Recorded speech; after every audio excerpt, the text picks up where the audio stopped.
नमस्कार दोस्तों हमारा जो हिंदू धर्म है जिसका ओरिजिनल नाम सनातन धर्म है।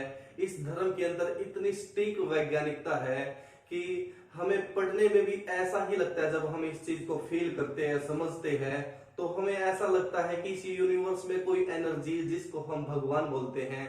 तो ये जो सनातन धर्म का ज्ञान है, ये रियलिटी में एक भगवान का ज्ञान है, एक गॉड का, एक पॉजिटिव एनर्जी जिसने पूरी यूनिवर्स को बनाया, इसका ज्ञान है।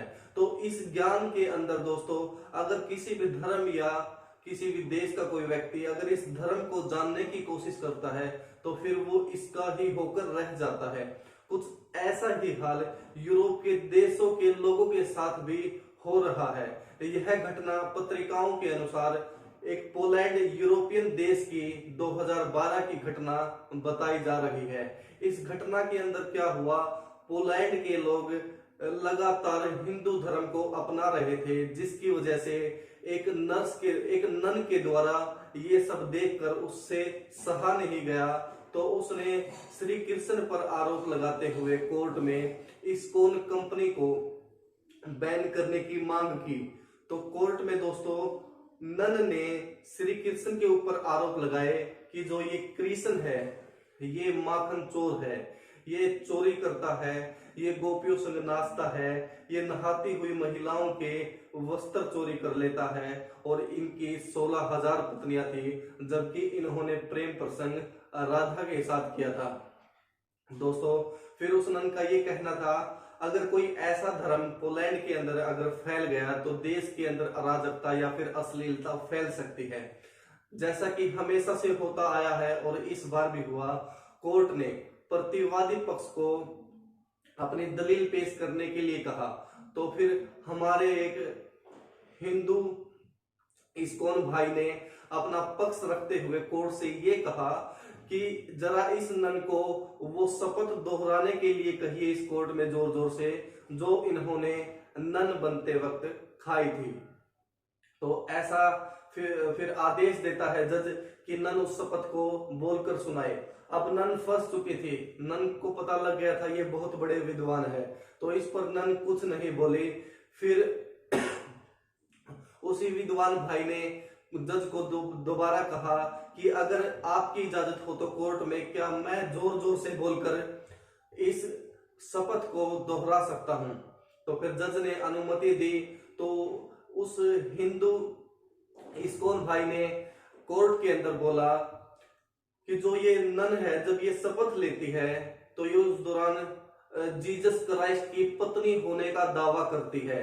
जिस हिसाब से अगर पूरी दुनिया में देखा जाए तो 10 लाख नन है, जिससे ये साबित हुआ कि जीसस क्राइस्ट की 10 लाख विवाहित पत्नियां हैं। और अगर जहां तक बात कन्हैया की है, भगवान श्री कृष्ण की है, उन्होंने 16,000 उन औरतों से शादियां की जिनको एक राक्षस के द्वारा शोषित किया गया था और उनकी वो बलि चढ़ाने वाला था। तो श्री कृष्ण ने जाकर उनकी जान बचाई थी और उनकी जान बचाने के बाद जब उन औरतों ने रिक्वेस्ट की कि हम एक राक्षस के पास रहकर आए हैं तो हमें समाज में अपने परिवार में जगह कौन देगा, हमसे शादी कौन करेगा, क्योंकि वो तो एक भगवान है, उनके लिए किसी इंसान में फर्क नहीं है, तो इसलिए वो उन 16,000 औरतों से शादी करते हैं। तो इस पर जज को बहुत खुशी हुई कोर्ट में और फिर उसने इस फैसले को, इस फाइल को खारिज कर दिया और आज भी यूरोप के अंदर हजारों लोग श्री कृष्ण को मानते हैं। दोस्तों हमारा जो सनातन धर्म है ये एक ऐसा ज्ञान का कुआं, एक ऐसा ज्ञान का गड्ढा है कि जिस गड्ढे में अगर कोई व्यक्ति उतर जाता है और जब वो बाहर निकलता है तो वो एक महामानव बनकर बाहर निकलता है। अगर आपको यकीन ना हो मेरी बातों के ऊपर तो जरा जाकर देखिए महर्षि सुश्रुत के बारे में इंटरनेट के ऊपर। उनके पास ऑपरेशन करने के इतने सारे औजार थे जो शायद आज की आधुनिक दुनिया के डॉक्टरों के पास भी नहीं है। और हजारों वर्ष पहले जब दुनिया के अंदर लेबोरेटरी नहीं थी, इलेक्ट्रिसिटी नहीं थी, उस दौरान वो इतने बड़े महामानव और महावैज्ञानिक थे। अगर दोस्तों आपको लगता है कि यही थे तो कुछ और अगर आपको एग्जाम्पल चाहिए तो आप महर्षि पाणिनि की अष्टाध्यायी के बारे में पढ़ सकते हैं। दुनिया के वैज्ञानिकों का कहना है कि जो अष्टाध्यायी बुक है वो एक शुद्ध बुक नहीं बल्कि वो एक विशुद्ध बुक है। विशुद्ध यानी जिसके अंदर कमियां ही नहीं निकाल सकते हम, ना तो पॉइंट्स की ना फिर कोमाज की। तो ऐसी बिल्कुल विशुद्ध एक ऐसी संस्कृत व्याकरण जिस व्यक्ति ने लिखी, तो क्या वो एक महामानव नहीं था? अगर आपको और ज्यादा महामानव जानने की अगर इच्छा है तो आप चाणक्य के बारे में पढ़ सकते हैं। चाणक्य के बारे में आपने पढ़ा होगा कि चाणक्य ने अर्थशास्त्र की रचना की।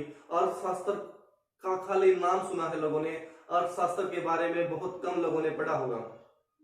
अर्थशास्त्र पूरे भारत के लिए एक ऐसा संविधान बनाया एक व्यक्ति ने, जो हमारा आज का संविधान है। जरा समझने की कोशिश कीजिए इस चीज को। जो हमारा आज का संविधान है इसको लगभग मतलब 10 से 15 हजार लोगों के द्वारा इसको तैयार किया गया था और लगभग 3 साल का समय लगा होगा। एग्जैक्ट मुझे बताने की आवश्यकता नहीं है, आप सभी जानते भी हैं। दोस्तों 3 साल में लगभग 10,000 लोगों के द्वारा तैयार किया गया संविधान, जिसके ऊपर आज भी बहुत सारे लोगों का मानना है कि इसमें काफी विवादित चीजें रह गई है। तो आज भी कानून की लड़ाइयां लड़नी पड़ती है, कहीं ना कहीं कोई ना कोई पेच फंस ही जाता है कानून में।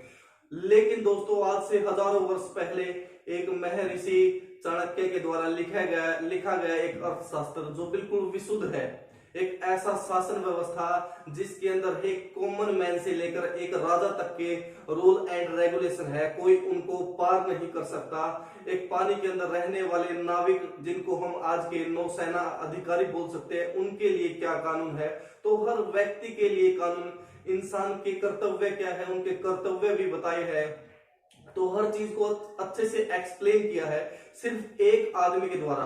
तो आप देख सकते हैं कि एक व्यक्ति अगर आज की दुनिया के अगर 10,000, अगर मैं कम से कम बात करूं तो 10,000 व्यक्तियों के दिमाग के बराबर एक चाणक्य है। अगर दोस्तों मैं इससे बड़े एग्जांपल दूंगा तो फिर लोग इसको हिंदू माइथोलॉजी बोलने लग जाते हैं, यानी झूठ।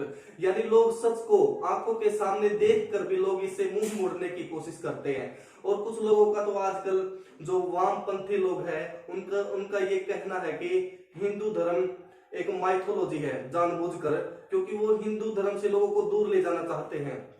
दोस्तों आज धीरे धीरे बहुत सारे लोग हिंदू धर्म को जान रहे हैं, लेकिन उसको अप्लाई आज भी बहुत कम लोग कर रहे हैं। दोस्तों हिंदू धर्म को अप्लाई करने की कोशिश कीजिए।